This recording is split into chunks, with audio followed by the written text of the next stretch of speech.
who will win the MVP this year?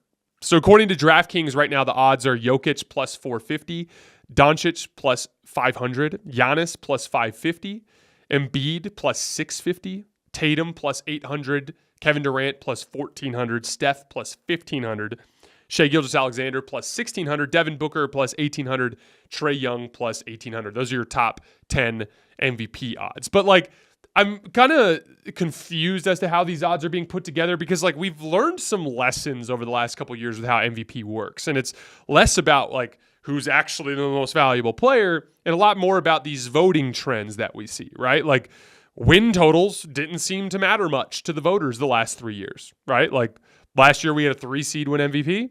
2022 we had a 6 seed win MVP. And 2021 we had a 3 seed win MVP. So, like, I don't think it's as simple as just who's the best player on the best team anymore. Like, before that, it seemed to be, right? Because we had Giannis, Harden, then we had the weird Russ year, but then we had Steph.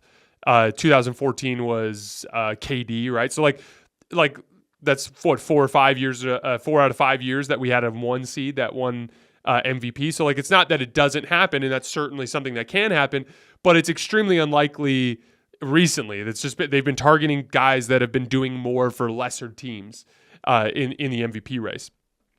Secondly, if you play alongside another star, you don't get to win. That's just how it works. So like I don't understand Tatum's odds. Like there's so much talent on the Celtics. And again, Tatum's the weird one because it's not like he's playing alongside another superstar, but everyone thinks that the Celtics have the most talented roster in the league. Like with Drew Holiday, Jaylen Brown, Derek White, and Kristaps Porzingis flanking Jason Tatum, he's going to have to win like 65 games and average like 32, 10, and 7 on like 62% true shooting for the league and the voters to give Tatum MVP. So I just think he's just about disqualified.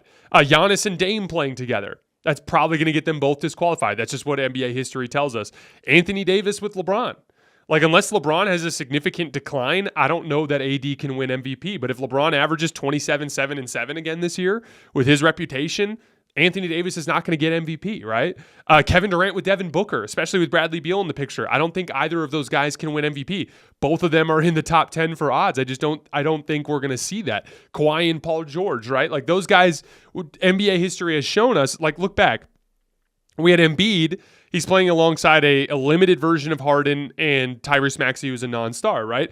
You know, the 2 Jokic years, Jamal Murray wasn't considered a star. You know, Giannis, the 2 years with Chris Middleton and Drew Holiday, those guys are very good players, but most people don't consider them superstars, right? James Harden with Chris Paul. Chris Paul wasn't considered a superstar. 2017, Russ literally got the award because he wasn't playing with the superstar anymore. Steph with the 2015-2016 Warriors, with Klay Thompson or Draymond Green as the second best player. You know, you really got to go back to KD in 2014 with Russ for the last time we saw a bona fide superstar win MVP playing alongside another player who's considered a superstar. Like, that's almost 10 years ago. So, like, yeah, I don't think Tatum, I don't think Giannis and Dame, I don't think AD or LeBron, I don't think Kevin Durant, Devin Booker, and I don't think Kawhi Leonard or Paul George. I think those guys are basically disqualified. If you've won multiple MVPs recently, you're probably disqualified. We saw that with Giannis and Jokic. So, like, as much as Jokic is a candidate and he's the favorite right now, like, because he's won 2 of the last 3, like, and we even literally saw this last year. It's like when Jokic was, like, clearly the MVP about a halfway, 2/3 of the way through the season, like, everybody was looking for other guys because that's just the human nature element. They don't want to give it to the same guy every year. So, like, Jokic is possible because he doesn't play alongside another true superstar, but it seems pretty unlikely that Jokic can win it. And then lastly, repeats do happen. Like Jokic won 2 in a row, Giannis won 2 in a row, Steph won 2 in a row, LeBron won 2 in a row, LeBron won 2 in a row again, Steve Nash won 2 in a row. Like, you get the point. Like in the last 20 years, like more than half the MVPs have been repeat MVP winners. So that is definitely a possibility. So that means Joel Embiid is someone that could certainly win the award this year. So here are the top 5 candidates that I wrote down that I view as like good odds opportunities because of the writing off of the other guys based on those reasons that I just gave. Joel Embiid, really the only guy in the East I see that could win it. Like again, Giannis or Dame, I think are going to disqualify each other. Tatum's roster is going to disqualify them. Like the Cavs guards, neither of them are real MVP candidates. Evan Mobley's too far away. Jalen Brunson, Julius Randle, those guys aren't MVP candidates.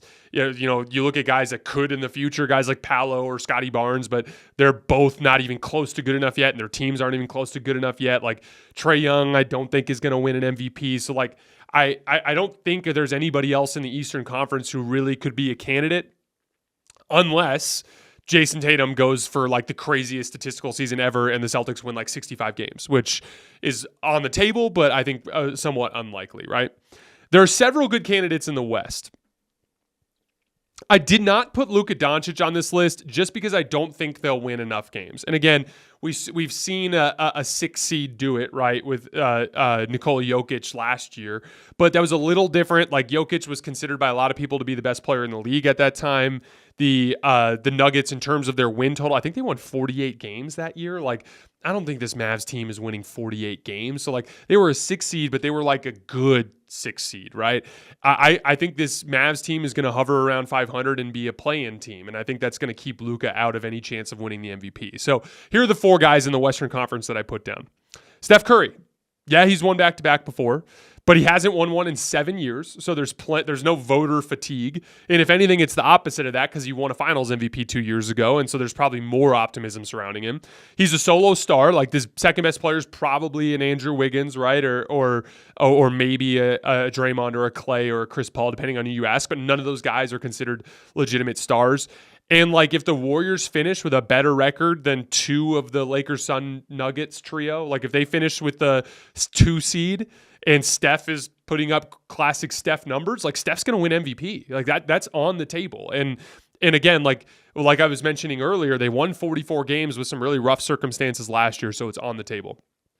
Second player I put down, Anthony Edwards. The Minnesota Timberwolves are going to have one of the top, 5-10 defenses in the league, in my opinion. Anthony Edwards himself contributes to that as an elite perimeter defender, at least when he's locked in. And then he went up a big level. I put him as number 15 in my player rankings this summer, right before FIBA. And everybody called me crazy. And then FIBA kind of ended up being a nice little vindication, so to speak, when Ant went in there and ended up being the best player on the team and playing really, really well. But like if he puts up crazy numbers and has a classic kind of like young up and coming season, and the Wolves defense kind of materializes and they win 50 games, I think he's got a chance to win the award. He's also kind of a fan favorite, and I think the voters could get behind him, especially as a guy who plays defense. Zion Williamson. The Pelicans were 8 points better per 100 possessions last year when Zion was on the floor versus when he was off, which was the best mark on the team among players who played at least 500 minutes. They really fell apart without him at the end of the year. And if you guys remember, for a brief moment there, they were actually the best team in the West. And so if they finish with the 1 seed, Zion's going to win MVP. And it's on the table because they were kind of playing at that pace before he got hurt, right? So I think he's a decent betting opportunity there. And then lastly, Shai Gilgeous-Alexander. Obviously, they were already super talented and about 500 last year, but all their younger guys are on the rise, getting a little better each season. Chet Holmgren, not only is he a really talented player you're adding to the mix, but he also fits a very specific need as like a true offensive threat at the 5 and a rim protecting fulcrum for your defense. And then, like, I don't think any of those guys are considered stars alongside Shai Gilgeous-Alexander. So, like, he kind of fits a lot of those categories that make him a very interesting candidate. And then the voters just love him. Like, he made first-team All-NBA last year despite missing the playoffs, and those are the same guys who vote for MVP. So I think he has a legitimate chance to win it this year. So I have, as my top 5 candidates, at least relative to value, Joel Embiid, Steph Curry, Anthony Edwards, Zion Williamson, and Shai Gilgeous-Alexander. Again, I see these guys at the top, and it's like, it's not that I don't think Luka can win, but like, why would he be the second leading favorite when they're probably going to be a 500 team this year? Like, that just doesn't seem like a smart bet. Giannis at plus 550, like, he's playing with Dame. You don't think that's going to take away from the perceived value with the voters? Like, Jason Tatum's got the most talented roster of this decade. Like, he's probably not going to get it. Kevin Durant with Devin Booker. Like you really think Trae Young's going to win MVP? So, like, I disagree with the Vegas odds on this one. And I think that group makes the most sense. So best chance to win out of that group of 5, I'm going to go with Joel Embiid to repeat.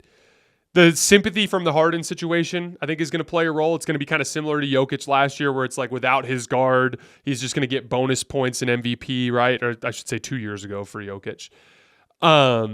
And I think the Sixers are still going to win a lot of games. I think they have good home court advantage. I think they're going to be still a very imposing regular season team, especially with the athleticism they added this summer. The best bet, though, in terms of odds, Steph at plus 1,500, I think is a great bet.